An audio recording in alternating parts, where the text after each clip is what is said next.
I can tell you that the two Machis I had personal contact with and connection with, they lived in a little house. Over here, you might call it a hut. In different locations in Chile. When it was from the central part of Chile, and the other one was in the south. They were very well respected and taken care of by the tribe, and they took care of their tribe. And the things they can do is not something that we even in our society even acknowledge as being possible. Even they're things that they're beyond our spectrum of reality. And I saw it with my own eyes, and I perceived it, and I experienced it myself. Can you give an example? An example? Mm-hmm. So, as an example, I was the one I met when I was in my 30s, as an adult. It could have been late 20s. I don't know. I was somewhere around there, and I was talking to her about something, and at one point she said we wanted to buy, myself and my husband at the time wanted to buy some land that was in the tribe. Actually, it was just, it was part, a tribal member was selling it, and the Machi had to approve of the new owners before this tribal member could sell it. So we had to travel all the way down there.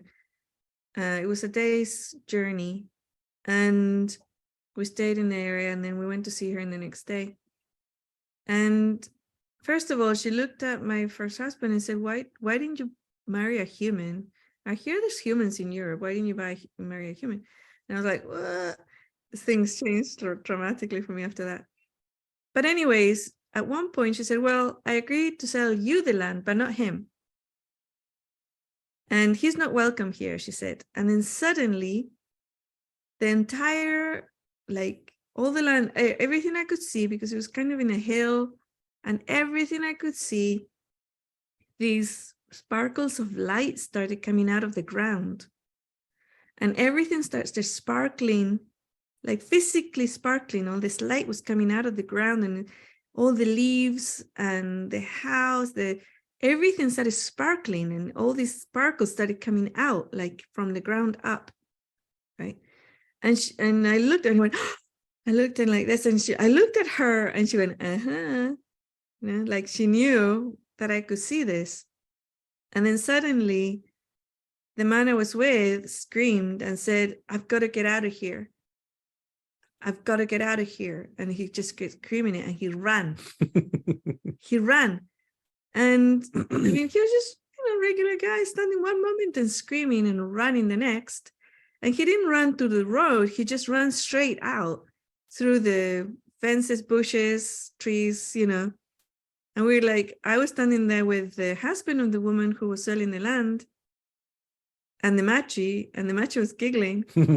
And I looked at the guy and says, he's got the car keys. And I mean, the car is that way. And we're in the middle of nowhere, right?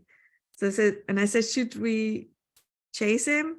And I said, yeah, we better, because otherwise, how do we get home? And it was a day ride back, right?